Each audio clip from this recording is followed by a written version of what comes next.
Naniniwala ba kayo na sa 4 na pulang, nailabas ko ang isang kaluluwa mula sa isang malalim na hukay ng impyerno?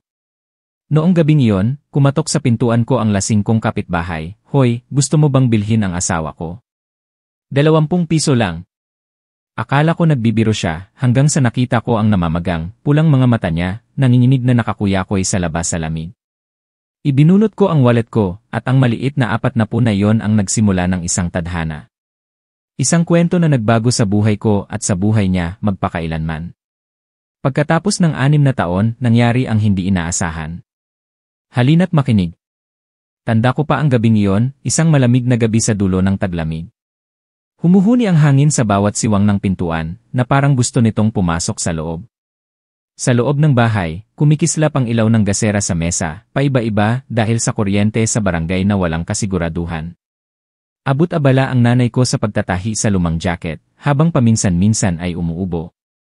Ako naman, nakaupo sa tabi ng kalan, nagdaragdag ng kahoy, pinapanood ang nagniningas na uling habang nag-isip tungkol sa bukas. Biglang may malakas na katok sa pinto, hindi katulad ng katok ng kakilala. Magaspang at nagmamadali, na parang may malakas na kumakatok gamit ang kamao sa kahoy na pinto. Lumingon ang nanay ko at kumunot ang noo. Sino kaya yan? Ang lakas ng katok sa 10 oras ng gabi. Tumayo ako at lumabas para magbukas ng pinto. Nasa harap ko si Pedro, ang aking kapitbahay, na ang bahay ay nahihiwalay lang sa amin ng isang manipis na bakod. Kilala ko siya mula pagkabata, pero sa totoo lang, hindi ko talaga siya gusto. Mas matanda siya sa akin ng mga 10 taon, payat, at kulay abo ang balat dahil sa alak. Alam ng buong barangay na palagi siyang lasing at sinasaktan ang asawa niya na parang normal na lang. Ang asawa niya, si Maria, ay isang mabait, tahimik na babae na laging nakayuko tuwing lalabas ng bahay. Ngayong gabi, nakatayo si Pedro sa harap ng bahay ko, humihinga ng malakas, at may pulang-pula ang mga mata. Hinihila niya ang isang tao, at agad kong nakilala na si Maria yon. Magulo ang buhok niya, gusot ang damit, at may marka ng kamay sa pisngi niya. Nakayuko siya, nanginginig ang mga balikat. Hindi ko alam kung dahil sa lamig o sa takot. Tumawa si Pedro ng pilit, "Hoy, pare, bibilhin mo ba ang asawa ko?" Binibenta ko siya. Akala ko mali ang narinig ko at kumunot ang noo ko. Ano nang sabi mo? Bebenta ko ang asawa ko. Binigkas niya ang bawat salita, nanlalaki ang mga mata. Kailangan ko ng pera para makainom. 20 piso 2,000 hindi 20 na lang. Bigyan mo ako ng 40, sayo na ang asawa ko. Huwag na siyang bumalik sa bahay ko. Natigilan ako. Kung narinig lang ang kwentong ito, iisipin ng sinuman na biro lang. Pero nang nakita ko ang mga mata at boses niya, naintindihan ko, seryoso siya. Seryoso hanggang sa puntong malupit. Narinig ng nanay ko ang ingay at lumabas siya, nanlalaki ang mga mata. Ano nang pinagsasabi mo na bentahan? Tao iyan, hindi manok o baboy na ibebenta. Tumawa siya ng mapanlait, tao. Asawa ko siya, kaya pwede ko siyang gawin kahit ano. Hinarap niya ako, huwag kang masyadong maingay. Bibilhin mo ba? 20 piso lang kunin mo na at mag-inom pa ako. Tumingin ako kay Maria, saglit na nagkatagpo ang aming mga mata bago siya yumuko ulit. Sa sandaling iyon, nakita ko ang isang bagay na ibang-iba, hindi lang simpleng takot kundi pag-asa, isang tahimik na pagmamakaawa. Alam kong labis na siyang nasaktan sa pamamagitan ng mga pananakit, at siguro mas gusto niyang makatakas sa mapang-abuso niyang asawa kaysa sa sinuman. Bumalik ako sa loob, hinanap ko ang bulsa ng jacket na nakasabit sa dingding. Mayroon akong 20 bill na dapat ay pambili ko ng bigas sa mga susunod na araw. Lumabas ako at ibinigay kay Pedro. Bibilhin ko siya. Pero huwag kang babalik dito para bawiin siya o gumawa ng gulo. Inagaw niya ang pera, isinubo sa bulsa at mumiti. Huwag kang mag-alala. Kahit bigyan mo pa ako ng pera, hindi ko siya babalikan. Sawa na ako. Pagkasabi nito, tumalikod siya at naglakad ng paika-ika sa makapal na ulap. Unti-unti siyang nawala sa bakod, ang tanging natira ay ang kaluskos ng tsinelas niya at ang amoy ng alak sa hangin. Tumingin ako kay Maria na ngayon ay nasa amin na ayon sa literal na salita ni Pedro. Nakatayo siya, nanginginig ang mga kamay. Agad siyang hinila ng nanay ko papasok at binigyan siya ng kumot. Halika, anak, umupo ka malapit sa kalan para mainitan ka. Mahina siyang nagpasalamat at naupo sa tabi ng upuan na para bang natatakot siyang kumuha ng espasyo. Umupo ako sa tapat niya, hindi pa rin makapaniwala. Patuloy na pumapasok sa isip ko ang tanong, paano may isang taong kayang ibenta ang asawa niya na parang isang hayop? Hindi masyadong nagsalita si Maria noong gabing iyon. Matapos siyang bigyan ng nanay ko ng mainit na lugaw, dahan-dahan siyang kumain, na parang matagal na siyang hindi kumakain ng busog. Natiwasay ang lalamunan ko, hindi dahil sa awa, kundi dahil sa isang hindi maipaliwanag na pakiramdam, isang halo ng galit at gustong protektahan siya. Malapit sa hating gabi, naglatag ang nanay ko ng lugar para matulog siya sa tabi ng kama niya.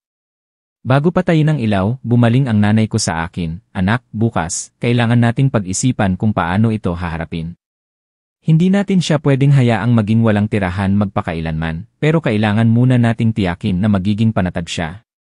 Tumango ako, pero may isa pang ideya na nabuo sa isip ko. Baka ang bahay na ito mismo ang magiging pinakapanatag na lugar para sa kanya. Noong gabing iyon, hindi ako makatulog. Ang hangin ay humihuni pa rin sa bubong, pero sa isip ko, ang imahe ni Maria na nakayuko, ang mga kamay na mahigpit na nakakapit sa gilid ng kumot ay nananatili. Isang tao ang ibinenta sa halagang 40, ang presyo ng isang bote ng alak. At nangako ako sa sarili ko, sa anumang paraan, ang buhay niya ay magbabago simula ngayong gabi. Kinaumagahan, maingay ang buong barangay. Nagkunwari ang ilang kapitbahay na nanghihiram ng tubig, pero ang totoo, gusto nilang makita ang asawang ibinenta. Ang iba ay bumubulong, nakakaawa, sigurado akong binugbog siya, kaya pumayag siyang ibenta siya ng asawa niya. Ang iba naman ay tumatawa, anong klaseng babae ang papayag na ibenta ng ganoon kamura? Narinig ko lahat pero nagkunwari akong hindi. Si Maria naman, tahimik na umiiwas sa mga mata ng mga tao. Sinabi ng nanay ko na manatili siya sa loob ng bahay. Buong araw, tinulungan niya ang nanay ko sa paggawa ng mga maliit na gawain tulad ng paglilinis ng bigas, paglilinis ng bahay, at paglalaba. Kahit maliliit na gawain lang, ginawa niya itong maayos at malinis. Sa tanghali, habang kaming dalawa lang ng nanay ko ang kumakain, sabi ng nanay ko, "Anak, ang taong ito ay dumaan sa matinding hirap bago siya napunta sa sitwasyong ito. Kung tutulungan natin siya, gawin natin ng buo, pero kailangan mo ring isipin ang sasabihin ng ibang tao." Madali silang mag-usap at magsalita ng masama. Agad akong sumagot, wala akong pakialam, gusto ko lang na maging panatag siya. Tumingin sa akin ang nanay ko, may kakaibang tingin sa mga mata niya, isang halo ng pag-aalala at pagmamahal. At mula noon, nagsimula ang isang bagong kwento. Isang kwento na hindi ko inakalang magbabago sa buong buhay ko, dahil lang sa 220 bill at isang desisyon sa gabing iyon. Kinaumagahan, nang magising ako, narinig ko na ang tunog ng sandok na tumatama sa palayok sa kusina. Lumabas ako at nakita ko si Maria na nakayuko, nag-aapoy sa kalan. Ang ilaw ng umaga ay tumatagos sa kawayan, nagbibigay ng mainit na kulay sa mukha niya, pero ang mga mata niya ay may bakas pa rin ng kalungkutan. Suot niya ang lumang jacket na ibinigay ng nanay ko, at ang manggas ay medyo mahaba, na halos takpan ang mga kamay niya. Nang makita niya ako, tumango siya ng bahagya bilang pagbati. "Hello, Kuya Este, Manong." Ang paraan ng pagtawag niya sa akin ay awkward, na parang hindi niya alam kung saan siya dapat ilagay sa bahay na ito.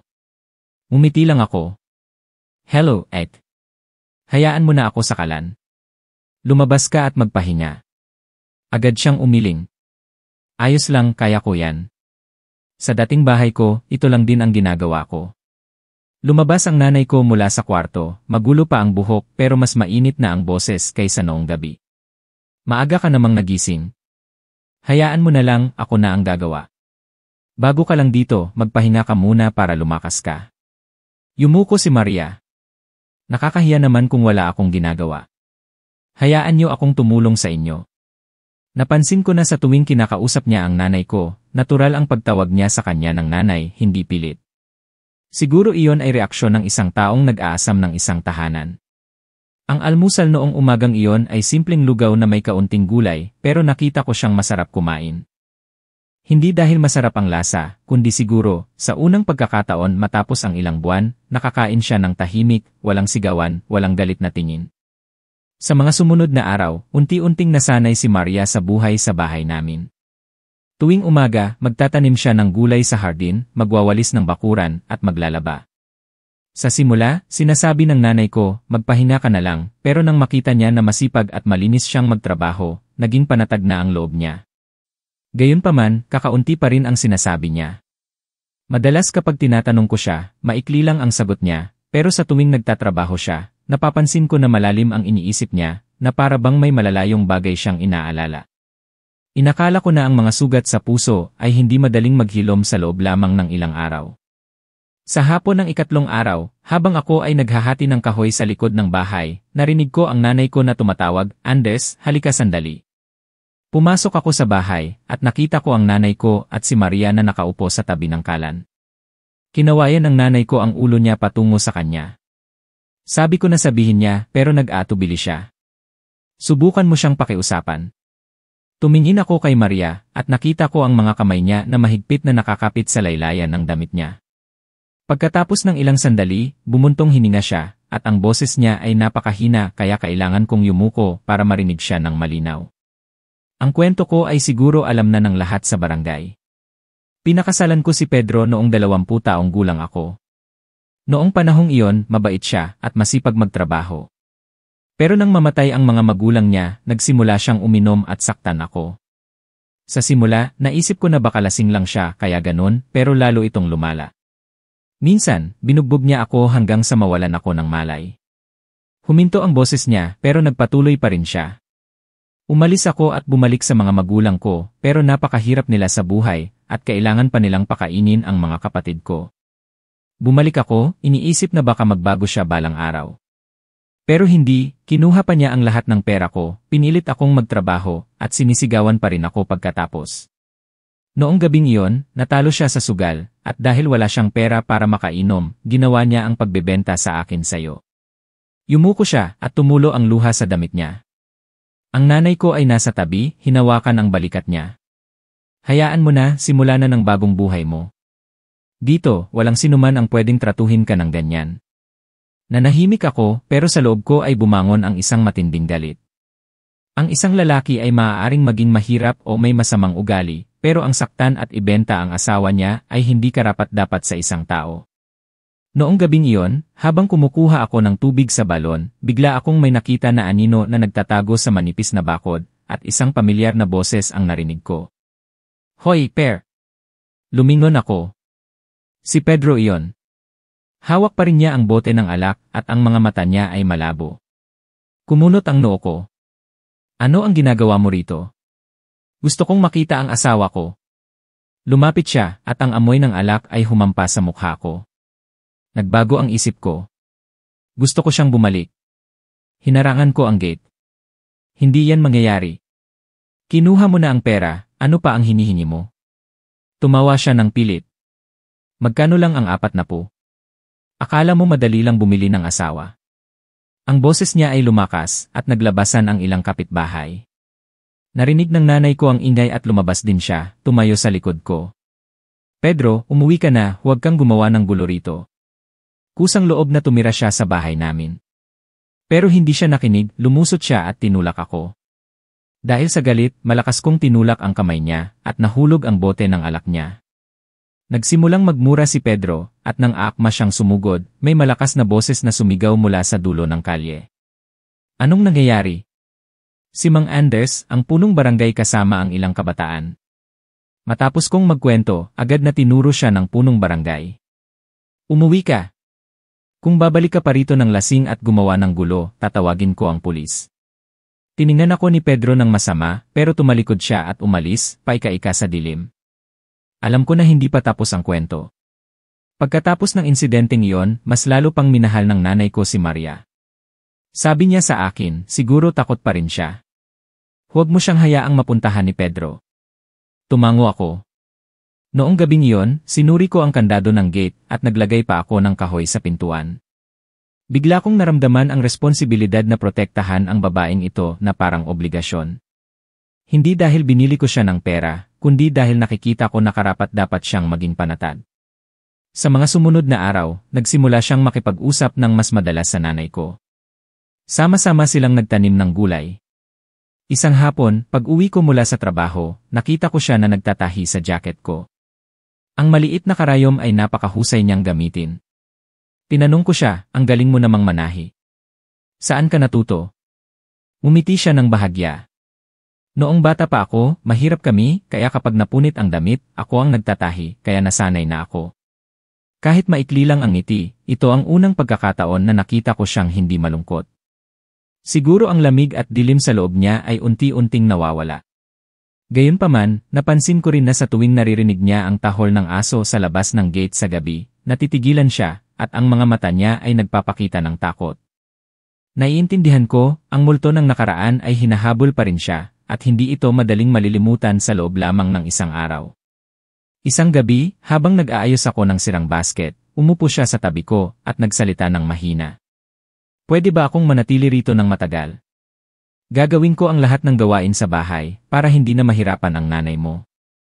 Tumingin ako sa kanya, nakikita ko na ang mga mata niya ay hindi lang nagmamakaawa para manatili, kundi isang tahimik na paghingi ng tulong. Tumango ako, manatili ka hanggat gusto mo, tingnan ka ng pamilyang ito bilang isa sa amin. Ngumiti siya ng bahagya at bumalik sa pag-aayos ng kalan. Ang ningas ng apoy ay sumasalamin sa mukha niya. Ito ang unang pagkakataon na naramdaman ko ang tunay na init. Hindi ko alam, ang desisyong hayaan siyang manatili ay magsisimula ng isang serye ng mga kaganapan na magdadala sa akin at sa nanay ko sa isang paglalakbay na hindi namin malilimutan sa buong buhay namin. Sa mga unang araw ng Enero, nagsimulang umulan ng mahina. Ang panahon ay madilim, basa at malamig, na may makapal na fog sa daan patungo sa hardin. Sa loob ng bahay, pinananatili ni Maria ang ugali ng maagang paggising para maghanda ng pagkain para sa nanay ko. Unti-unti rin na itinuring siya ng nanay ko bilang sarili niyang anak, na tinatawag siyang anak ng natural. Pero alam ko na may isang bagay sa mga mata niya na hindi pa niya nasasabi. Noong gabing iyon, umuulan ng mahina at humuhuni ang hangin sa mga siwang ng pinto. Umuwi ako mula sa bukid, basang-basa ang raincoat ko. Maagang natulog ang nanay ko at iniwan ang isang palayok ng mainit na tsaa sa mesa. Nakaupo si Maria sa tabi ng kalan, nagtatahi ng ilang sako. Ang apoy ay nagbibigay ng isang mainit at malungkot na liwanag sa mukha niya. Umupo ako sa tapat niya at nagbuhos ng tasa ng tsaa. Bakit gising ka pa? Tumigil siya at mumiti ng bahagya. Hindi pa tapos ang gawain ko. At hindi pa rin ako inaantok. May sandaling katahimikan at ang tanging naririnig ay ang tunog ng ulan sa labas. Tumingin ako sa kanya at sinabi, Ate, noong nakaraan, nagkwento ka tungkol kay Kuya Pedro, pero pakiramdam ko may iba pa. Hindi kita pinipilit, pero kung gusto mong magkwento, makikinig ako. Tumigil ang mga kamay niya. Ibinaba niya ang karayom at tumingin sa apoy na parang naghahanap siya ng lakas ng loob. Pagkatapos ng ilang sandali, nagsalita siya ng mahina, Manong, kung sasabihin ko sa'yo, baka isipin mong masama ako. Hindi, agad kong sagot. Ang nakaraan ay nakaraan na, pero kung masakit pa rin ito, makakatulong kung sasabihin mo ito. Huminga siya ng malalim at ang boses niya ay nanginginig, mayroon akong anak na lalaki noon. Nabigla ako pero sinubukan kong maging kalmado. Anak na lalaki. 1 taon matapos kong pakasalan si Pedro, ipinanganak ko siya. Noong panahong iyon, hindi pa siya masama, kahit na umiinom siya, marunong pa rin siyang magtrabaho. Nang ipinanganak ang bata, masaya ako, iniisip na magbabago siya para sa pamilya. Pero nagkamali ako. Nang 3 taong gulang na ang anak ko, nagsimula siyang magsugal at nagkaroon ng utang. Isang araw, pag-uwi ko mula sa palengke, nawawala ang anak ko. Sinabi niya na ipinadala niya ang bata sa isang malayong kamag-anak sa bayan na para may mas magandang pagkakataon na mag-aral. Tumigil siya, ang mga mata niya ay namumula. Naramdaman ko ang panginginig sa bawat salita. Alam kong nagsisinungaling siya. Pagkatapos ng ilang araw, may isang tao sa barangay na nagsabi na nakita niya si Pedro na kasama ang isang kakaibang babae na may karga na bata at tumanggap siya ng isang bag ng pera. Nang tinanong ko siya, sinaktan niya ako at kinulong sa bahay ng ilang araw. Mula noon, wala na akong balita tungkol sa anak ko. Mahigpit kong hinawakan ang kamay ko, sinusubukang pigilan ang galit ko. Hindi ko inakalang kayang ipagbili ni Pedro ang sarili niyang anak. Bakit hindi ka nag-report sa pulis? Tanong ko. Umiling siya. Wala akong ebidensya noong panahong iyon at tinakot niya ako. Wala rin akong matatakbuhan. Mahirap ang mga magulang ko sa probinsya at ang tanging payo lang nila ay magtiis. Nabuhay ako na parang anino sa loob ng ilang taon, hanggang sa ibinenta niya ako sa iyo, at naisip ko na baka swerte yon. Tumawa siya ng pait at natahimik. Mas lalong lumakas ang tunog ng ulan. Tumingin ako sa kanya at nakaramdam ako ng matinding awa. Isang babaeng nawalan ng anak, kalayaan, at itinuring na parang isang paninda. Ate, dahan-dahan kong sinabi, kung gusto mong hanapin ang anak mo, tutulungan kita. Nagulat siya at tumingin sa akin na parang hindi makapaniwala. Talaga? Talaga? Talaga, tumango ako. Hahanapin natin siya. Kahit mahirap, kailangan nating subukan. Natahimik siya ng ilang segundo at pagkatapos ay nagsimulang tumulo ang luha mula sa mga mata niya. Pero sa pagkakataong ito, luha ito ng pag-asa. Mula noon, nagsimula akong magtanong sa barangay pero walang nakakaalam ng kwento. Ang iba ay nagsabi na talagang ipinadala ni Pedro ang anak niya, ang iba naman ay nagsabi na ipinagbili niya ito sa isang pamilya sa bayan. Ang kwento ay malabo at walang linaw. Samantala, lalo pang naging masipag si Maria. Inaalagaan niya ang bahay, at inaalagaan niya ang nanay ko na parang sarili niyang ina. Sa tuwing umuwi ako mula sa bukid, nag-iwan siya ng isang tasa ng tsaa o isang plato ng nilagang kamote. Minsan, tahimik siyang naglagay ng isang tela sa mesa ko, at sa loob nito ay isang peres ng sinulid na medyas na ginawa niya. Suotin mo yan kapag maaga kang magtatrabaho, baka ginawin ang mga paa mo. Kinuha ko ang medyas, at naramdaman ko ang isang kakaibang init sa puso ko. Pero hindi naging tahimik ng matagal. Isang tanghali, habang inaayos ko ang bakod sa likod ng bahay, narinig ko ang ingay mula sa gate. Tumakbo ako at nakita ko si Pedro na nakatayo roon. Sa pagkakataong ito, mas matino siya, pero galit ang mukha niya. Sa likod niya ay may dalawang kakaibang lalaki, na mukhang mabangis. Tawagin mo ang asawa ko, sabi niya. Hindi na siya ang asawa mo, malamig kong sinabi. Ibinenta mo na siya, at kusang loob siyang manatili rito. Tumawa siya ng pilit, ibinenta ko siya dahil sa kailangan ko ng pera. Ngayon, babayaran ko ang doble, ibalik mo na siya para matapos na ito. Hindi pa ako nakasagot, tumakbo ang nanay ko mula sa loob, hawak ang isang walis. Umalis kayo. Walang bentahan dito. Kung gagawa kayo ng gulo, tatawag ako ng pulis. Siguro dahil sa ingay, nagmura si Pedro at umalis. Pero bago siya tumalikod, sinamaan niya ng tingin si Maria. Tandaan mo, babalik ako. Noong gabing iyon, nakaupo si Maria sa tabi ng kalan, mahigpit na hawak ang tasa ng tsaa. Nakita ko na nanginginig ang mga labi niya, kaya umupo ako sa tabi niya. Huwag kang matakot, wala na siyang magagawa sa'yo. Hindi ako natatakot para sa sarili ko, natatakot ako para sa anak ko, sabi niya. Kung ibinenta niya ang anak ko sa isang tao, baka ayaw din nilang mahanap sila. Nanahimik ako, pero nagdesisyon na ako na kailangan kong pumunta sa bayan para maghanap, kahit gaano pa katagal. Sa mga sumunod na araw, nagsimula kaming magplano. Sinubukan niyang alalahanin ang lahat ng kaya niya. Anong kulay ng damit ni Pedro noong nawala ang anak ko? Anong sasakyan ang ginamit niya? Sino ang kausap niya? Ang bawat piraso ng alaala ay nabuo sa isang malabo na larawan, pero sapat na para magsimula kami. At pagkatapos, isang hapon, habang bumibili ako ng mga gamit sa palengke, hindi sinasadyang narinig ko ang dalawang tindera na nag-uusap. Noong nakaraan, pumunta ako sa bayan, at nakakita ako ng isang bata na kamukhang-kamukha ni Pedro noong bata pa siya. Narinig ko na ampon siya ng isang matandang mag-asawa na nagmamay-ari ng isang e-store. Ang salitang iyon ay parang isang liwanag sa dilim. Natapos ko ang pamimili at nagmamadali akong umuwi para sabihin kay Maria. Nagliwanag ang mga mata niya pero puno rin ng pag-aalala. Posible kaya? Kailangan nating subukan para malaman natin, sagot ko. Natahimik siya ng ilang sandali at pagkatapos ay tumango.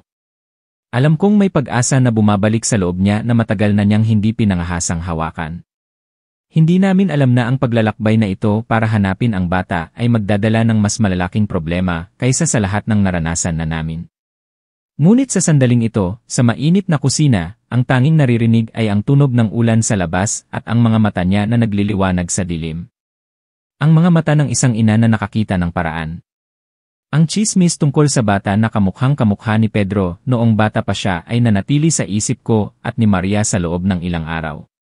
Sa tuwing hawak niya ang basket patungo sa hardin o nakaupo sa tabi ng kalan, parang wala siya sa sarili, malalim ang iniisip. Alam ko na mayroon na siyang isang layunin, ang mahanap ang kanyang anak. Noong umagang iyon, nang huminto ang ulan at medyo lumiwanag ang langit, nagdesisyon akong magsalita. Ate, bukas, pupunta tayo sa bayan para tignan kung totoo. Kung totoo na ang bata ay nasa e-store, kailangan nating makita sa personal. Tumigil siya at may bakas ng pag-aalala sa mga mata niya. Pero kung hindi siya, natatakot ako sa pag-asa at sa kabiguan. Ngumiti ako ng bahagya, mas mahusay kaysa sa manatili rito at manghula lang. Kailangan nating pumunta para malaman natin. Natahimik siya ng ilang sandali at pagkatapos ay tumango. Kinaumagahan, maaga kaming nagising kahit na makapal pa rin ang fog. Inihanda ng nanay ko ang balot ng kanin at mani para sa amin. Hinatid niya kami sa gate, mag-ingat kayong dalawa, bumalik kayo agad, at huwag kayong gagawa ng gulo. Mula sa barangay, kailangan naming magmotor ng mahigit 1 oras para makarating sa bayan. Ang daan ay dumaan sa mga bukid ng tubo, at pagkatapos ay sa mga kurbada na malapit sa burol. Si Maria ay nakaupo sa likod, mahina ang pagkakahawak sa upuan, at ang mga mata niya ay nakatingin sa dumadaan na tanawin na parang sinisikap niyang kumalma ang sarili niya. Nang makarating kami sa bayan, nagtanong ako sa ilang mga tindero, at sa huli, nalaman namin na ang e-store ay malapit sa lumang terminal. Ito ay isang maliit na tindahan, na may kulay dilaw na pader na nagbabalat, at isang lumang karatula. Sa harap, ilang mesa at silya ang nakatayo. Ipinark ko ang motor sa layo na 20 metro, at sinabihan siya na magtago sa likod ng puno, habang ako ay nagkunwaring kakain. Nang pumasok ako, umorder ako ng isang mangkok ng ye, habang ang mga mata ko ay naglilibot sa tindahan. Nakaupo sa sulok ang isang matandang mag-asawa, siguro mga 60 taong gulang, na nagdadala ng mga mangkok sa mga customer. Sa tabi nila, isang batang lalaki na mga 8 taong gulang, na may maikling buhok, nakasuot ng pulang sweater, ay abalang-abala sa paghugas ng mga plato. Sa isang sulyap lang, naramdaman ko na bumibilis ang tibok ng puso ko. Ang mukha niya ay may pagkakapareho kay Maria, lalo na ang mga mata. Dali-dali akong kumain at sinenyasan siyang lumapit. Nang makita niya ang bata, nanlaki ang mga mata niya at nanginginig ang mga labi niya. Siya ang anak ko. Mabilis kong nilagay ang kamay ko sa balikat niya. Sandali, huwag kang sumugod. Kailangan muna nating alamin ang lahat. Kinagat niya ang mga labi niya, sinusubukang pigilan ang luha niya. Umupo kami sa tapat ng tindahan, pinapanood siya sa buong umaga. Ang bata ay laging abala sa paggawa ng mga gawain, at paminsan-minsan ay hinahaplos ng may-ari ang ulo niya. Walang sinuman ang nagdududa sa amin. Sa tanghali, nang wala ng customer, lumapit ako at nagkunwari akong nagtatanong. Ano nang pangalan mo, bata? Tumingin siya sa akin, magalang Juan po. Nakatira ako sa lolo at lola ko. Nasaan ang mga magulang mo? Nag-aatubili siya. Nasa malayo po ang mga magulang ko. Nakatira na po ako rito mula pa noong bata pa ako.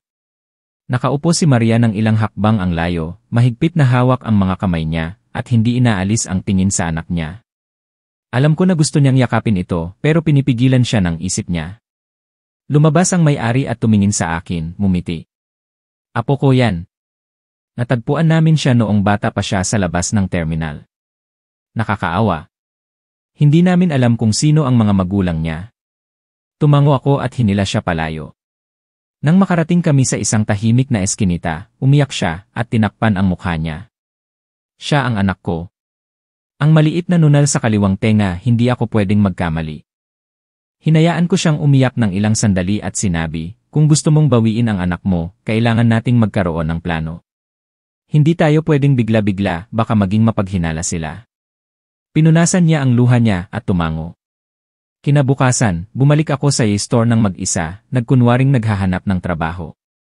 Sinabi ko na marunong akong maghugas ng plato at magdala ng mga mangkok, at kung kailangan, gagawin ko ito araw-araw.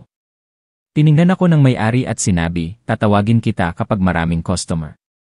Kinuha ko iyon bilang isang magandang simula. Kung mayroon akong trabaho sa tindahan, mas madali kong mapalapit sa bata, at malalaman ko kung talagang natagpuan siya ng matandang mag-asawa o binili nila siya sa isang tao. Sa mga sumunod na araw, paminsan-minsan akong bumibili ng o tumutulong sa paghuhugas ng plato kapag maraming customer. Nasanay na sa akin si Juan, at sinabi niya na gusto niya ang football at mani na may asukal. Nagdala ako ng ilang maliit na bagay para sa kanya bilang pakikipagkaibigan. Isang gabi, nang umalis na ang lahat ng customer, mahina kong tinanong, naaalala mo ba kung saan ka nakatira noong bata ka pa? Umiling siya. Naaalala ko lang na may isang babae na laging kinakantahan ako para matulog. At isang araw, nawala na lang siya. Nang marinig ko yon, sumikip ang lalamunan ko.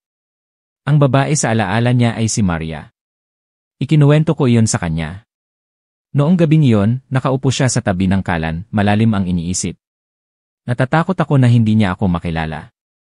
Ang mahalaga ay kilala natin siya, sagot ko. At buhay siya at malusog, iyon ang mahalaga. Tumango siya, pero alam kong puno siya ng pag-aalala.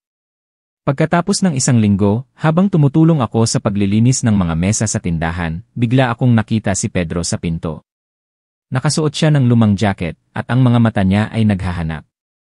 Agad akong yumuko, nagkunwaring naghuhugas ng plato, pero narinig ko siyang nakikipag-usap sa may-ari. Kilala ko iyang bata na yan. Nagduda ang may-ari, sino ka? Apo ko yan. Apo? Tumawa siya ng pilit. Ibinigay ko siya sa iyo noong una. Nakalimutan mo na?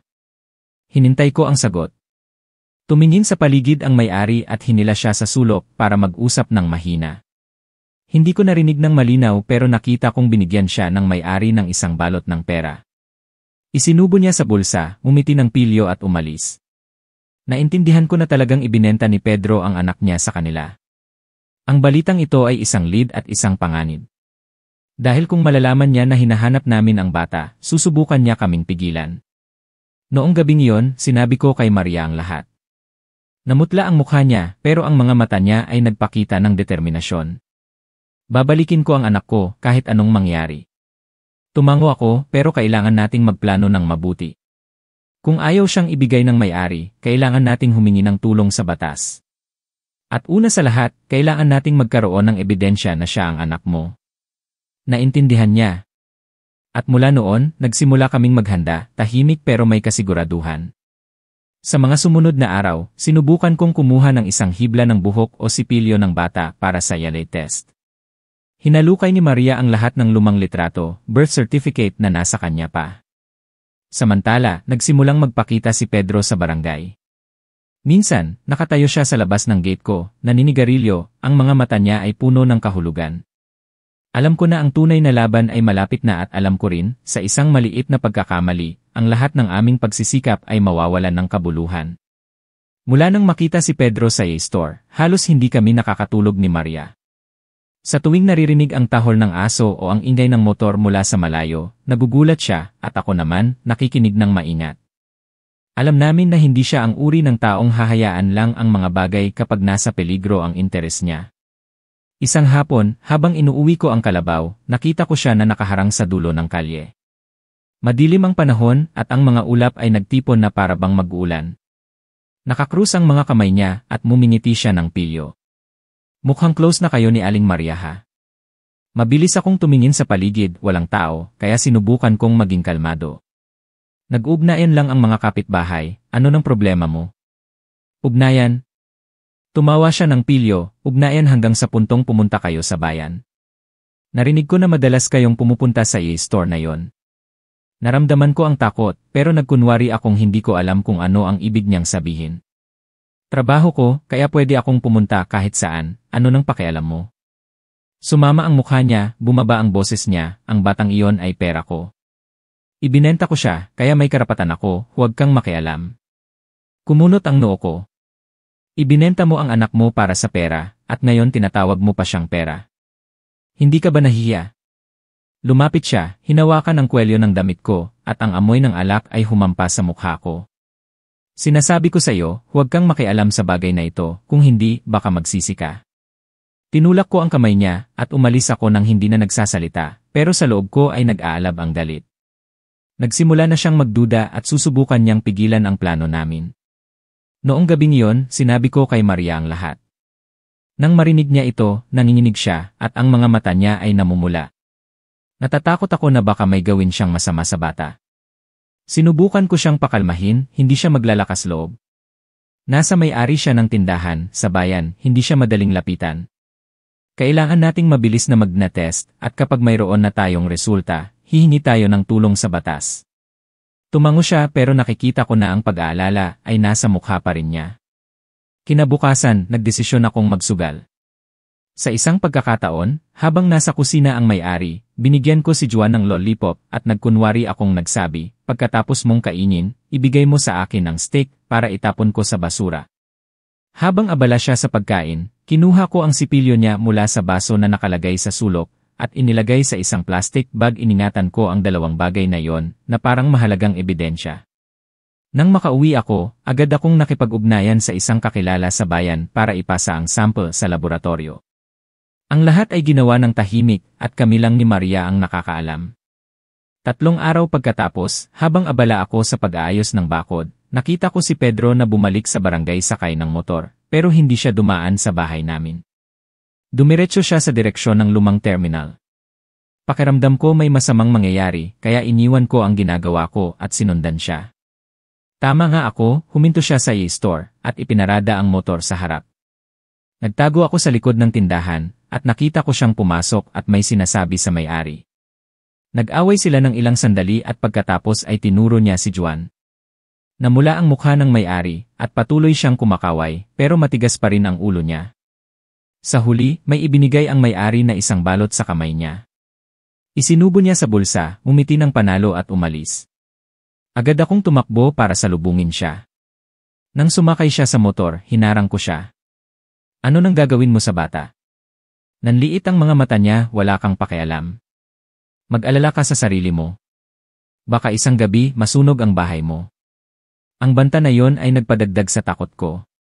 Alam ko na kayang gawin niya yon, pero habang mas natatakot ako, mas nagiging determinado ako na ilayo ang bata sa kanya. Noong gabing iyon, sinabi ko kay Maria, hindi na tayo pwedeng maghintay pa, bukas, pupunta tayo sa bayan para maghain ng reklamo sa pulis, at siguro malapit na rin ang resulta ng ENE. Natahimik si Maria ng ilang sandali at pagkatapos ay tumango, sasama ako. Pero noong mismong gabing iyon, may hindi inaasahang nangyari. Malapit sa hating gabi, narinig ko ang malakas na tahol ng aso. Binuksan ko ang pinto at nakita ko ang anino ng isang lalaki na nakasuot ng madilim na jacket na patago na papasok sa bakuran ni Maria. Mabilis akong tumakbo sa kanya. Akma pa lang siyang buksan ang gate nang sumigaw ako, "Sino yan?" Nagulat ang anino at lumingon. Si Pedro nga. Nagmura siya at tumakbo patungo sa maliit na kalsada na papunta sa bukid.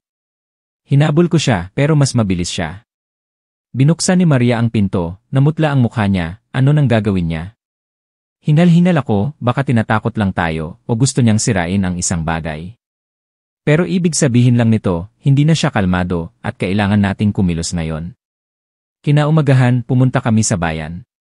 Sinabi ko ang lahat sa pulis at humingi ng tulong. Nang marinig nila ang kwento tungkol sa pagbebenta niya sa anak niya at ang mga banta niya, nagpakita sila ng interes. Sa mismong sandaling iyon, nakatanggap ako ng tawag mula sa kakilala ko.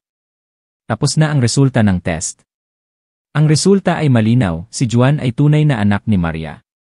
Ibinigay ko ang resulta sa pulis. Sabi ng isang opisyal, huwag kayong mag-alala, makikipag-ugnayan kami sa lokal na pamahalaan para i-verify at gawin ang mga dokumento, pero kailangan natin ng oras. Mahigpit na hinawakan ni Maria ang kamay ko.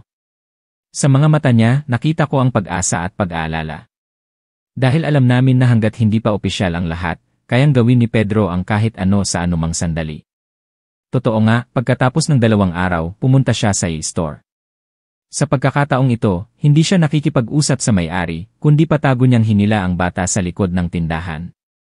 Sa kabutihang palad, naroon ako. Tumakbo ako at hinarangan ang harap niya. Saan mo siya dadalhin? Umawa siya, anak ko siya. Dadalhin ko siya kahit saan ko gusto. Ibinenta mo na siya, sigaw ko. Ngayon, ikaw ay isang kidnapper.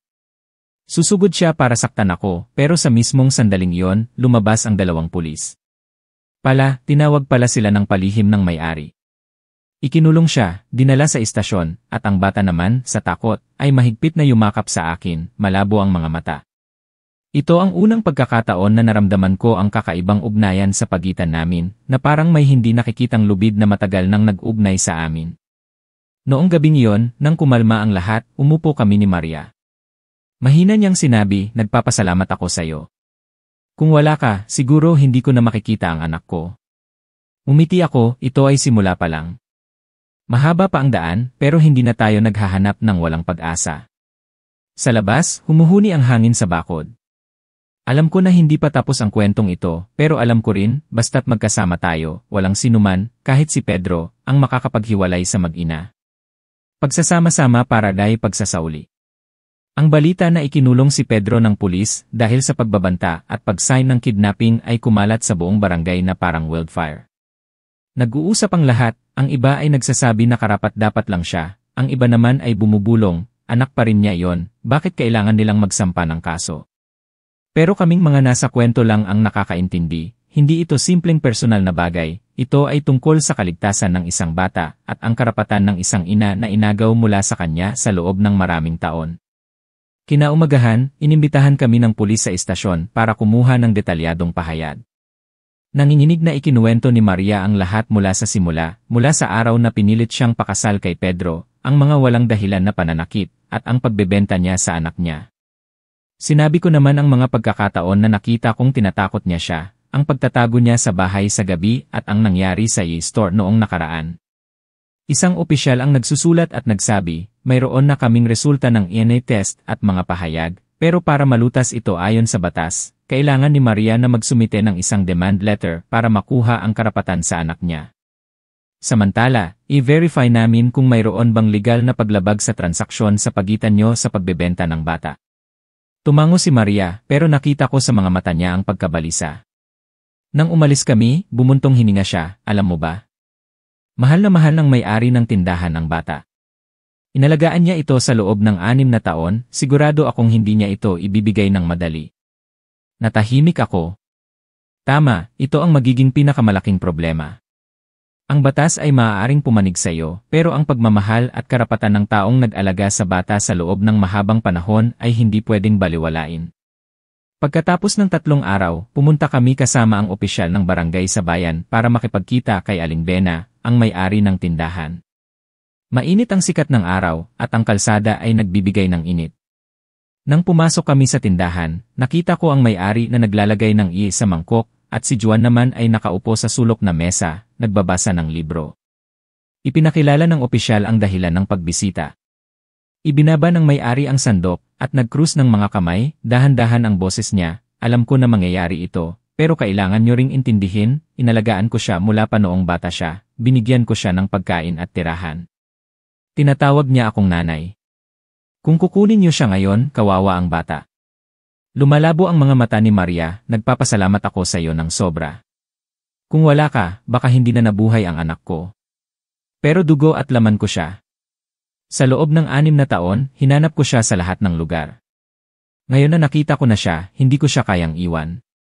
Hinarap ako ng may-ari, ikaw ay outsider. Anong masasabi mo kung inalagaan mo ang isang bata mula pa noong hindi pa siya marunong maglakad, at may dumating na taong nagsasabi na ibalik mo ang anak niya, papayag ka ba? Ang tanong na iyon ay parang isang patalim. Naiintindihan ko na pareho silang tama, pero ang katotohanan ay may tunay na nanay ang bata at kinikilala iyon ng batas. Mahina kong sinabi, ang bagay na ito ay dapat lutasin ng batas, pero sana ay magkasundo kayo ni Ate Maria para hindi masaktan ang bata. Natahimik ang may-ari at ang mga mata niya ay nagpakita ng kakaibang damdamin. Akala namin na magiging maayos ang lahat matapos makuha ang resulta ng DNA test, pero hindi ko inakalang lalala ang sitwasyon. Kinabukasan, may isang tao sa barangay na bumulong sa akin, narinig ko na ang may-ari ng e-store ay naghahanda ng isang petisyon para legal na amponin ang bata. Ang balitang iyon ay parang isang kidlat. Kung uunahin niya iyon bago ang korte, magiging mas komplikado ang sitwasyon. Agad kong sinabi kay Maria. Nabigla siya, namutla ang mukha niya. Ano nang ibig sabihin yan?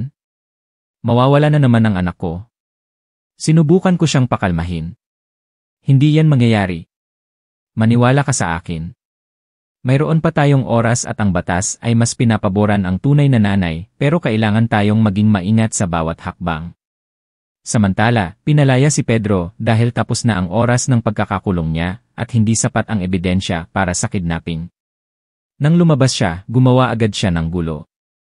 Noong gabing iyon, nakatayo siya sa harap ng gate ko, sumisigaw, "Kinuha mo ang anak ko, magbabayad ka." Hindi ko binuksan ang pinto, tumawag lang ako ng pulis, pero alam kong hindi siya tatahimik. Pagkatapos ng 2 araw, nang umuwi ako mula sa palengke, nakita ko na ang pinto ni Maria ay puno ng dumi at may pulang pintura na, "Kinuha din hi anak." Nakaupo si Maria sa sahig, tinatakpan ang mukha niya, umiiyak. Alam ko agad kung sino ang gumawa nito pero wala akong ebidensya. Sinabi ko sa kanya, habang ginagawa niya ito, lalo tayong kailangang maging matatag. Ito ang oras na gusto niya na sumuko ka. Tumingin siya sa akin, ang mga mata niya ay namumula pero mas matatag ang tingin niya. Hindi ako susuko. Pagkatapos ng 6 na taon, hindi na ako susuko. Sa dulo ng buwan, ang unang mediation session ay ginanap sa Bayan Committee. Dinala ng may-ari ng tindahan ang mga dokumento na nagpapatunay na inalagaan at pinag-aral niya ang bata. Dinala naman ni Maria ang resulta ng DNA test, ang pahayag ko at ng mga kapitbahay. Tense ang atmosphere. Sabi ng may-ari, hindi ako tutol na bumalik siya sa tunay niyang nanay pero kailangan ng oras. Kung bigla siyang kukunin, mabibigla siya. Gusto ko ng 1 taon para masanay siya. Mahigpit na hinawakan ni Maria ang kamay ko, bumulong, 1 taon natatakot ako na baka makalimutan niya ako. Alam ko na tama siya. Ang isang batang 6 na taong gulang, ang alaala sa tunay niyang nanay ay malabo na, at sanay na siya sa pagmamahal ng nag-alaga sa kanya. Kung magiging matagal ang proseso, lalo pang lalamig ang relasyon. Inalok ng mediator na magkasundo na si Maria ay makakadalaw sa bata tuwing weekend, habang sa may-ari siya sa ibang araw. Sa parehong oras, si Maria ay magbibigay ng pera para sa pag-aalaga hanggang sa magbigay ng desisyon ang korte. Parehong natahimik ang 2 panig, at sa huli, tumango ang may-ari, habang umiiyak si Maria. Nagkaroon kami ng pansamantalang kasunduan, pero alam ko na simula pa lang ito ng isang mahabang laban. Noong gabing iyon, sa unang pagkakataon matapos ang 6 na taon, pinayagan si Maria na dalhin ang anak niya sa bahay para matulog. Sa simula, nahihiya ang bata, yakap-yakap ang teddy bear niya.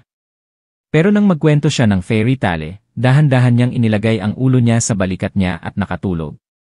Umupo ako sa labas, humihigop ng mainit na tsaa, at naramdaman ko ang ginhawa. Pero ang kasiyahang iyon ay hindi nagtagal. Kinaumagahan, lumabas si Pedro, nakatayo sa gitna ng daan, hinarangan ang mag-ina habang ibinabalik nila si Juan sa store. Nanlaki ang mga mata niya, "Kinuha niyo ang anak ko, hindi ako papayag na maging maayos ang lahat." Lumapit ako at hinarangan siya, "Si Juan ay kay Maria, mayroon kaming mga dokumento. Huwag ka nang gumawa ng gulo." Ngumiti siya ng pilyo, "Hintayin mo lang." Pagkatapos ay umalis siya, pero ang tingin niya ay nagbigay sa akin ng kilabot. Alam ko na may bagyo pa sa harap.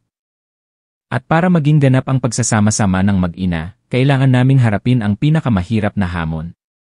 Pagkatapos ng nangyari sa daan, laging pakiramdam ko ay may tumitingin sa akin.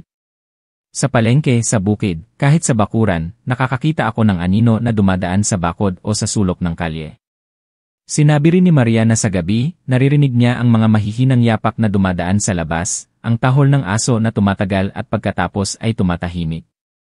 Inakala ko na si Pedro yon, pero wala akong ebidensya. Matalino siya, at gumagawa lang siya ng mga bagay na kalahati halaga para hindi mahuli. Isang gabi, habang nagluluto ako ng hapunan, nakatanggap ako ng tawag mula sa may-ari ng store. Ang boses niya ay nagmamadali at may kasamang panalo. "Alam mo na ba ang balita? Si Pedro ay nagsumite ng petisyon para sa karapatan sa anak niya, sinasabi niya na binili niyo siya ni Maria ng iligal." Nabigla ako.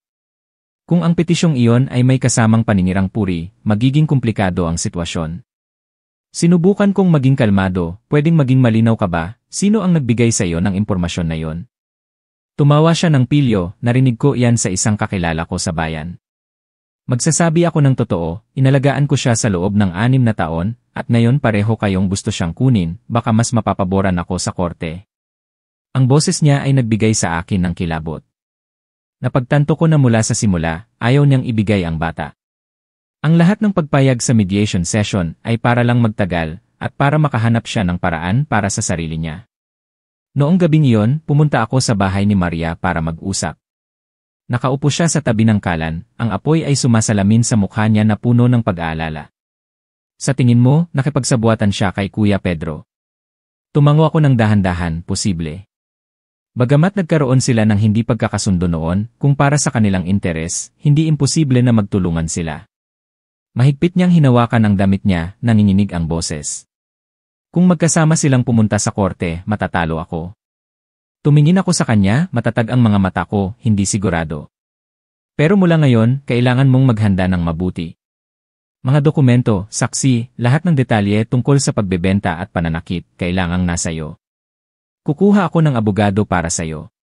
Sa mga sumunod na araw, nagsimula akong magtipon ng ebidensya.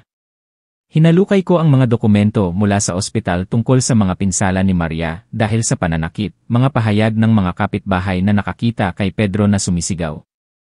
Hinalukay ko pa ang mga lumang recording sa telepono ko tungkol sa mga banta niya. Isang gabi habang tinitingnan ko ang mga dokumento, nakatanggap ako ng text mula sa isang kakaibang numero.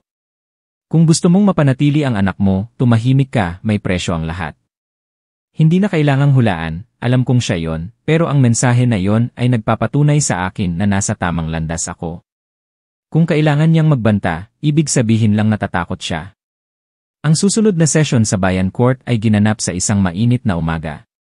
Sa hindi inaasahang pagkakataon, magkasama si Pedro at ang may-ari ng tindahan. Pareho silang pumasok at nagtinginan ng may pagkakaintindihan. Bumulong ang abogado ni Maria sa akin, gusto nilang patunayan na kusang loob na ibinigay ni Maria ang bata at na ito ay isang civil transaction. Kung gayon, magiging mas mahirap ang pagkuha ng karapatan sa anak. Tumango ako ng bahagya, pero mayroon na akong plano sa isip. Nang tinawag ang pangalan ko, ibinigay ko ang recording bilang ebidensya. Sa recording, mismo si Pedro ang nagsasabi sa kanyang kaibigan, ibinenta ko siya sa halagang 40 na parang pera lang para sa inuman. Ang tunog ay kumalat sa buong silid at naging tahimik ang lahat. Kumunot ang noo ng huwes, hindi na ito civil transaction, ito ay human trafficking. Nag-atubili ang may-ari, wala po akong alam dyan, inakala ko lang na pag-aampon. Agad kong ipinakita ang mensahe na ipinadala niya kay Maria noong nakaraang taon na nagpapahiwatig na nagbayad siya kay Pedro para manatili ang bata sa tindahan. Sa pagkakataong ito, natahimik siya. Nang lumabas kami sa korte, sumugod si Pedro, pinuro ang mukha ko, sinisira mo ang buhay ko. Agad akong sumagot, inililigtas ko ang buhay ng bata. Akma siyang sumugod pero pinigilan siya ng mga pulis. Umiwas sa tingin ko ang may-ari, at mabilis siyang hinila palayo, pero alam ko na hindi sila susuko. Totoo, pagkatapos ng ilang araw, isang tsismis ang kumalat sa barangay, iniwan ni Maria ang asawa niya, ibinenta ang anak niya para sa ibang lalaki. Ang kwento ay puno ng mga detalye at pinag-uusapan ito ng lahat. Umiyak si Maria, gusto nila akong sirain sa korte. Mahigpit ang hawak ko, tama, pero lalaban tayo. Hinahanap ko ang mga taong tumulong kay Maria noong pinalayas siya ni Pedro sa bahay at hiniling ko na magsulat sila ng statement. Nakipag-ugnayan din ako sa elementary school na papasukan ni Juan para humingi ng certification na binayaran ni Maria ang tuition fee niya nang nakita niya siya. Isang hapon, habang nakaupo ako sa labas, biglang tumakbo sa akin si Juan. Mahigpit niya akong niyakap, hinal-hinal, "Tito," sinabi ni Tatay Pedro na dadalhin niya ako sa malayo at hindi niya ako papayagang makita si nanay. Nabigla ako at agad kong dinala siya sa bahay ni Maria. Nang marinig niya ito, namutla ang mukha niya, sinabi ko na sa may-ari na mag-ingat. Mabilis kaming nag-usap. Sa huli, nagdesisyon siyang magsumite ng isang urgent motion sa korte na humihiling ng pansamantalang kustodya sa bata dahil sa panganib na dalhin siya sa ibang lugar. Ang emergency hearing ay ginanap kinaumagahan. Dahil sa ebidensya, pahayag ng bata, at ang mga banta noong nakaraan, pumayag ang korte na bigyan si Maria ng pansamantalang kustodya kay Juan hanggang sa magbigay ng final decision. Nang matanggap niya ang desisyon, niyakap niya ang anak niya at umiyak. Hindi pa rin maintindihan ng bata ang lahat, yakap niya lang ang nanay niya, "Nanay, huwag mo akong iwan." Nakatayo ako sa tabi at naramdaman ko na simula pa lang ito ng tabumpay. Dahil alam ko na hindi susuko si Pedro at ang may-ari, at ang tunay na laban ay magsisimula sa hinaharap. Mula nang ibigay si Juan sa kanya, ang maliit na bahay ni Maria ay napuno ng tawanan ng bata. Tuwing umaga, pagdaan ko, nakikita ko ang bata na tumatakbo sa bakuran, may walis, at tinatawag ang nanay niya. Ngumiti si Maria, pero may pag-aalala pa rin sa mga mata niya. Alam ko na natatakot siya na baka isang araw, ang tawanan na yon ay mawawala. Ang kapayapaan ay hindi tumagal ng 2 linggo nang dumating ang masamang balita. Isang gabi, pagkatapos kong kumain ng hapunan, tumakbo si Maria sa akin, namutla ang mukha, nanginginig ang kamay niya at may hawak na papel. Nakatanggap ako ng sumon mula sa korte, sinasabi ni Pedro na kinidnap ko ang anak niya at sinisiraan ko ang reputasyon niya. Kinuha ko ang papel, binasa ang bawat linya. Tama, kumuha siya ng abogado at nagsulat ng isang petisyon na puno ng paninirang puri, sinasabi na ang recording at mga mensahe ay edited. Ang nakakatakot, humihingi pa siya ng danyos at naibalik ang bata. Tiniklop ko ang papel, tumingin sa kanya. Ayos lang, ang petisyong ito ay hindi magtatagal, pero pinapakita nito na seryoso sila sa laban na ito. Maghanda ka, magiging mabigat ang laban.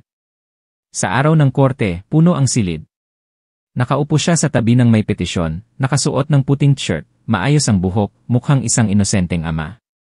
Sa tabi niya ang may-ari ng tindahan, nakasuot ng kulay lila na dress, nagkunwaring seryoso, paminsan-minsan ay pinupunasan ang mga mata na parang namimiss niya si Juan.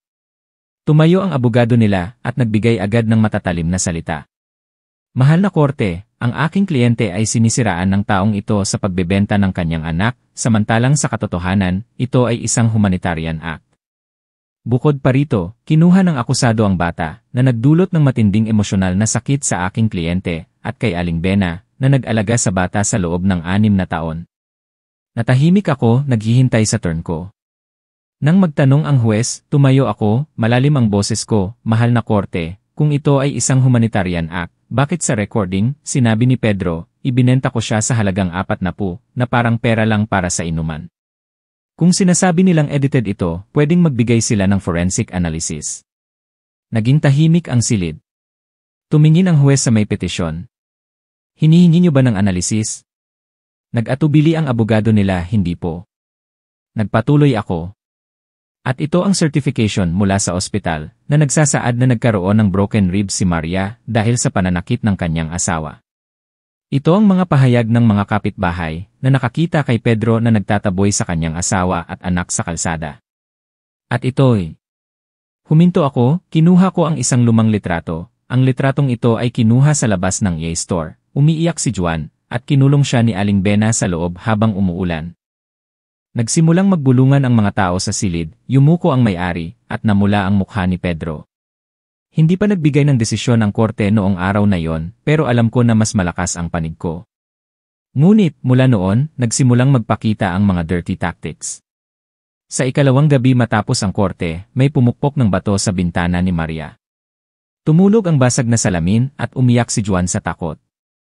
Tumakbo si Maria sa akin para humingi ng tulong. Nanginginig siya habang sinasabi, nakita ko ang anino na tumatakbo, sigurado akong tao ni Pedro iyon. Sinabi ko sa kanya na matulog muna sa bahay ko, at ako naman ay tahimik na lumabas para magbantay. Malapit sa hating gabi, isang anino ang gumagala sa harap ng bahay ni Maria. Kinuha ko ang cellphone ko at kinuhaan siya ng litrato, at sa tamang oras, tumakbo siya palayo. Hindi ko nakita ang mukha niya, pero ang katawan at ang paraan ng pagtakbo niya, nakilala ko na ito ay isang lalaking laging kasama ni Pedro. Kinaumagahan, dinala ko ang litrato sa pulis, humihingi na magsulat sila ng report. Pumayag ang pulis na mag-imbestiga, pero alam ko na ang mga ganitong bagay ay mahirap mahuli, at kailangan lang naming magtipon ng ebidensya para patunayan ang panliligalig niya. Samantala, inihayag ng korte na ang huling session ay gaganapin sa loob ng 10 araw. Ito ang magiging final decision tungkol sa custody at ang resolusyon sa petisyon ni Pedro. Nagsimula kaming maghanda ng mabuti. Bukod sa ebidensya, humingi ako ng tulong sa ilang kakilala sa bayan para alamin ang nakaraan ng may-ari ng tindahan. Pagkatapos ng 1 linggo, nakatanggap ako ng balita na minsan siyang nagmulta dahil sa pagkuha ng child labor sa kanyang tindahan, at ang record ay nasa labor department sa bayan.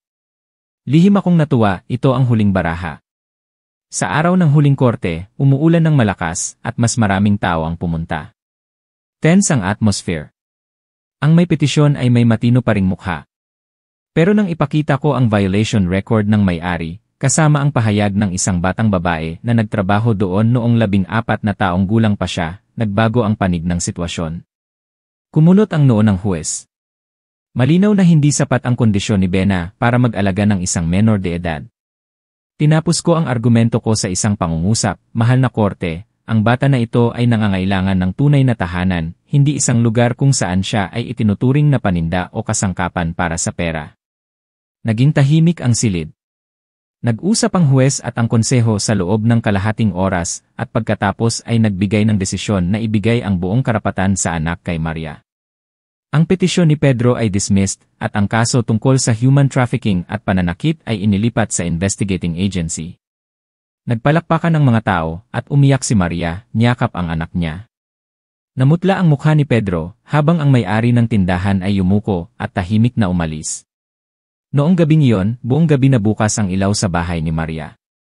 Nagpunta ang mga kapitbahay para batiin sila, nagdala sila ng bigas, itlog, at ilang candy para kay Juan. Masaya ang bata na tumatakbo, paminsan-minsan ay niyayakap niya ang nanay niya, at malaki ang ngiti sa mukha niya. Umupo ako sa sulok, humihigop ng mainit na tsaa, at naramdaman ko ang ginhawa.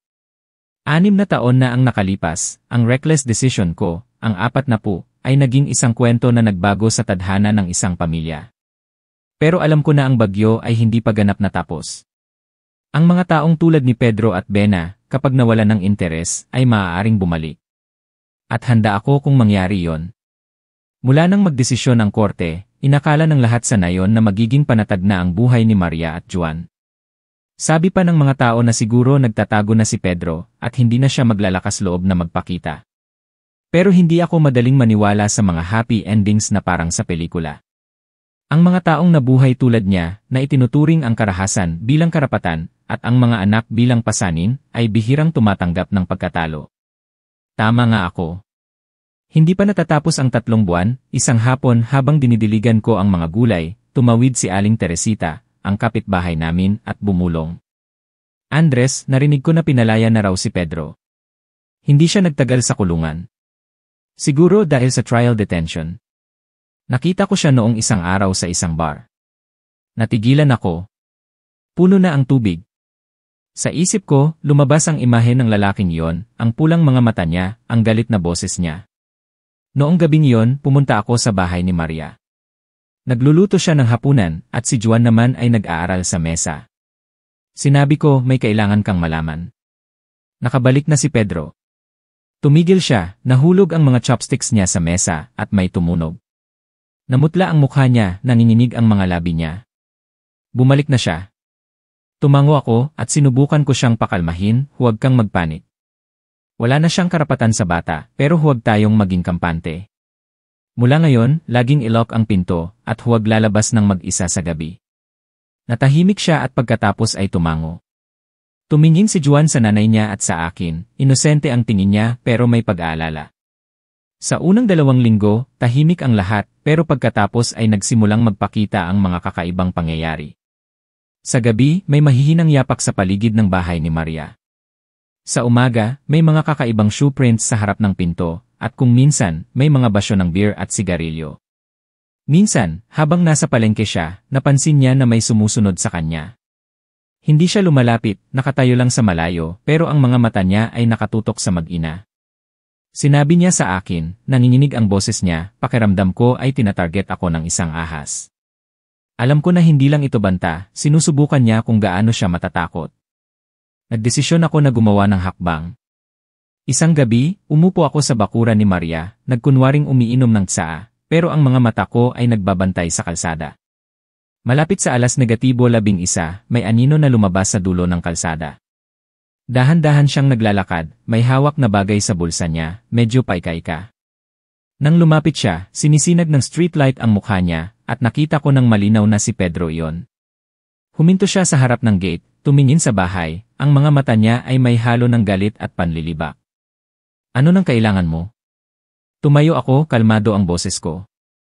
Ngumiti siya ng pilyo, gusto ko lang makita ang anak ko. Sa tingin mo, papayag na lang ako. 6 na taon na ang nakaraan, inagaw mo siya sa akin. Diretso akong tumingin. 6 na taon na ang nakaraan, iniligtas ko siya mula sa isang tatay na nagbenta ng anak niya sa halagang 40. Hindi ka na pwedeng lumapit sa kanya ayon sa batas.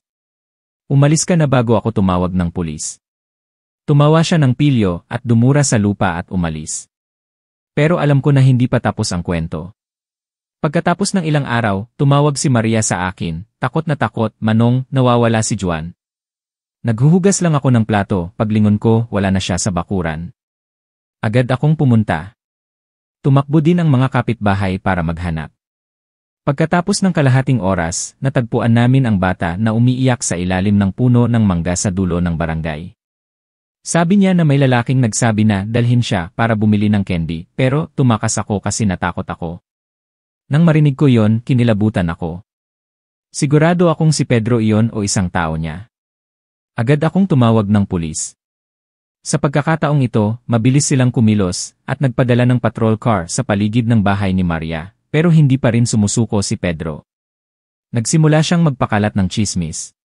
Sinasabi niya na hindi tunay na nanay ni Juan si Maria, at ako ang bumili sa anak para sa sarili kong interes. Ang mga paninirang puri ay mabilis na kumalat at ang ibang mga tao ay nagsimulang magbulungan. Nalungkot si Maria at minsan ay umiiyak siya ng mag-isa. Sinabi ko, kung tama tayo, wala tayong dapat ikatakot. Ang mga tsismis ay walang katuturan na parang basura na nilipad ng hangin. Ang mahalaga ay manatiling ligtas ang bata. Tumango siya, pero alam ko na ang mga emotional wounds ay hindi madaling maghilom. Pagkatapos, isang araw, dumating ang tunay na pagkakataon na gumanti. Isang kaibigan na nagtatrabaho sa post office ang nagsabi sa akin na si Pedro ay nagpapadala ng maraming kakaibang package sa isang address sa bayan. Curious ako, kaya sinabi ko sa kanya na mag-ingat. Sa loob ng package ay may mga papel na may personal na impormasyon ni Maria at Juan kasama ang mga banta. Ito ay direktang ebidensya ng harassment at banta. Agad ko itong dinala sa pulis. Nagdesisyon sila na buksan ang kaso. Sa pagkakataong ito, hindi lang harassment ang kaso kundi banta rin sa buhay. Pagkatapos ng isang linggo, inaresto si Pedro. Sinubukan niyang magbigay ng maraming dahilan pero sa harap ng malinaw na ebidensya, hindi siya makatanggi. Sa araw na dinala siya, nakatayo kami ni Maria sa labas, pinapanood ang police car na papalayo. Bumuntong hininga siya, pero sa pagkakataong ito, hindi ito hininga ng takot, kundi hininga ng ginhawa. Sabi ko, hindi pa sigurado na ito na ang huling beses na maririnig natin ang tungkol sa kanya, pero sa ngayon, ligtas kayo ni Juan. At sa pagkakataong ito, hindi siya makakatakas ng mabilis. Tumango siya, ang mga mata niya ay nakatingin sa anak niya na naglalaro sa labas, at ang sikat ng araw ay nagbibigay ng mainit na kulay sa malambot na buhok niya. Sa sandaling iyon, alam ko na ang lahat ng problema ay mawawala, at ang pagmamahal at determinasyon ang magdadala sa aming tatlo sa hinaharap. Pero naramdaman ko rin na may bagong kwento na naghihintay sa atin. Pagkatapos na maaresto ulit si Pedro, naging tahimik ang buhay ni Maria at Juan. Walang na ring mahihinang yapak sa daan sa gabi. Sa umaga, wala na ring basyo ng sigarilyo o beer na nakakalat. Pero sa mismong oras na inakala namin na tahimik na ang lahat, may isang bagay na hindi inaasahan na nangyari na hindi namin napaghandaan. Isang hapon sa dulo ng buwan, medyo malamig ang panahon. Nasa bahay ako nang makita ko ang isang kakaibang lalaki sa harap ng gate. Mga 50 taong gulang siya, payat, at ang mukha niya ay mukhang pagod, pero matalas at seryoso ang mga mata niya. Tinanong niya ako kung ako si Anders. Tumango ako. Agad siyang nagsabi ng isang bagay na nagpagulat sa akin. Ako ang tunay na tatay ni Juan. Sa simula, akala ko nagbibiro siya, pero nang kinuha niya sa bulsa ang isang lumang litrato, ng isang batang babae na may karga na isang bagong panganak, nakita ko na ang bata sa litrato ay may mata na katulad ni Juan. Dahan-dahan siyang nagkwento, malalim ang boses niya, na parang naghuhukay siya sa mga alaala. Ang pangalan niya ay Lito, mula sa isang probinsya sa Central. Mahigit 10 taon na ang nakaraan, namatay ang asawa niya nang ipanganak si Juan. Dahil sa labis na kalungkutan, ipinadala niya ang anak niya sa isang malayong kamag-anak para alagaan siya. At sinabi niya na babalik siya pagkatapos ng ilang buwan, pero nagkaroon siya ng aksidente sa trabaho at malubha siyang nasaktan, at kinailangan niyang manatili sa ospital sa loob ng 2 taon. Nang gumaling siya, bumalik siya para hanapin ang kamag-anak, pero lumipat na sila at walang impormasyon na naiwan. Hinanap niya ang lahat ng lugar at humingi siya ng tulong sa gobyerno pero wala siyang nakita. Nang marinig ko ito, kinilabutan ako. Tinanong ko, kilala mo ba ang pangalan ng kamag-anak mo? Agad siyang sumagot, ang pangalan niya ay Isabela. Agad kong nakilala na siya ang pinsan ni Maria, na minsan ay dumadalaw at nagdadala ng regalo para kay Juan. Bigla kong naaalala ang isang detalye na binaliwala ko noon. Noong nakaraang Pasko, nagtanong si Isabela ng pabiro kung isang araw ay bumalik si Pedro, ibabalik mo ba si Juan? Akala ko ay biro lang kaya tumawa lang ako. Ngayon, naisip ko na ang tanong na yon ay isang test. Humingi ako ng permiso sa investigador na makipagkita kay Isabela. Sa simula, tinanggihan niya, sinasabi na gusto lang niya na mahalin si Maria at ang pamangkin niya. Pero nang ibigay ng pulis ang ebidensya ng mga mensahe na ipinadala ni Isabela sa mga kakaibang numero, na telepono pala ni Pedro sa kulungan, namutla ang mukha ni Isabela. Inamin niya, may utang ako sa labas, at nangako si Pedro na tutulungan niya akong magbayad kung magbibigay ako ng impormasyon. Hindi ko inakalang gagawin niya ang ganitong bagay. Akala ko lang na gusto niyang makita ang anak niya. Nang marinig niya yon, umupo si Maria sa upuan, namumula ang mga mata niya. Sa loob ng 6 na taon, sinisisi niya ang sarili niya sa nakaraan, at ngayon, ang sarili niyang pamilya ang nagtaksil sa kanya. Nakita ko ang sakit na may halong pagkabigo at galit. Kinulong si Isabela dahil sa pagtulong sa isang kriminal. Si Pedro naman, sa pagkakataong ito, mahirap siyang makatakas dahil muli siyang nagkasala habang nasa probation. Sinubukan kaming pakalmahin ng pulis, sinasabi na mas matagal siyang makukulong at wala na siyang pagkakataon na magharas. Pero naintindihan ko na ang pilat sa puso ni Maria at Juan ay hindi mawawala sa loob lamang ng ilang pangako. Pagkatapos ng nangyari, nagdesisyon kaming baguhin ang buhay namin. Nagdesisyon kaming lumipat sa barangay kung saan nakatira si Juan kasama si Mang Jose. Ito ay isang tahimik na lugar na may malawak na lupain, kaunting tao, at hindi alam ng iba ang aming nakaraan. Nag-resign din si Lito sa trabaho niya at lumipat malapit sa anak niya para bawiin ang mga taon na hiwalay sila. Sa araw na lumipat kami, tiningnan ko ang lumang bahay na puno ng mga alaala, mga tahimik na araw at mga gabi na walang tulog dahil sa takot. Naaalala ko ang 6 na taon na ang nakalipas, nang una kong makita si Maria na nanginginig, ang magulo niyang buhok, na nakatayo sa harap ng pinto ko na may mga mata na puno ng desperasyon. Noong panahong iyon, hindi ko inakalang ang 40 na ibinigay ko para iligtas ang isang kaluluwa ay magdadala sa ganito kahabang kwento. Ang buhay sa bagong lugar ay naging panatag. Lumaki si Juan, naintindihan niya ang sitwasyon at naging matalino sa pag-aaral. Minsan, habang inaayos ko ang kulungan ng manok, lumapit siya at nagtanong, Tito Andres, paano kayo nagkakilala ni nanay? Umiti ako, hinaplos ang ulo niya, mahaba ang kwento. Kapag mas matanda ka na, ikukwento ko ang lahat. Pero alam ko na kapag dumating ang oras na yon, hindi ko ikukwento ang tungkol sa 40 o ang kalupitan ni Pedro, kundi ang tungkol sa katatagan ng nanay niya, at kung paano ang isang tao ay kayang tumayo ng matatag kahit nasa pinakamababang punto ng buhay niya. Pagkatapos ng ilang taon, nakapasa si Juan sa entrance exam sa bayan at nakakuha siya ng scholarship para mag-aral sa probinsya. Sa araw na umalis siya na may bag niya, mahigpit siyang niyakap ni Maria, at ang mga mata niya ay lumuluha pero ngumingiti ang bibig niya. Nakatayo ako sa tabi at naramdaman ko ang ginhawa. 6 na taon na ang nakalipas, nangako ako sa sarili ko na poprotektahan ko ang mag-ina sa anumang paraan. Ngayon, habang nakikita ko si Juan na naglalakad ng may tiwala sa sarili, alam ko na natupad ko ang pangako ko. Tungkol naman kay Pedro, narinig ko na inilipat siya sa isang mas mahigpit na kulungan. Wala na sa amin ang nag-aalala sa kanya. Si Isabela naman, matapos siyang makulong, umalis na sa barangay at hindi na namin siya nakita. Tuwing tag-ulan, humuhuni ang hangin sa mga siwang ng pinto, at naaalala ko pa rin ang mga gabi na walang tulog, hawak ang isang kahoy, nakikinig sa bawat tunog. Pero ang pakiramdam ngayon ay hindi na takot, kundi isang kakaibang kapayapaan. Dahil alam ko na nalagpasan namin ang lahat, at ang natitira ay isang tahimik na tahanan. May nagtanong sa akin, kung ibabalik ang oras, magbibigay pa rin ba ako ng 40 para iligtas si Maria?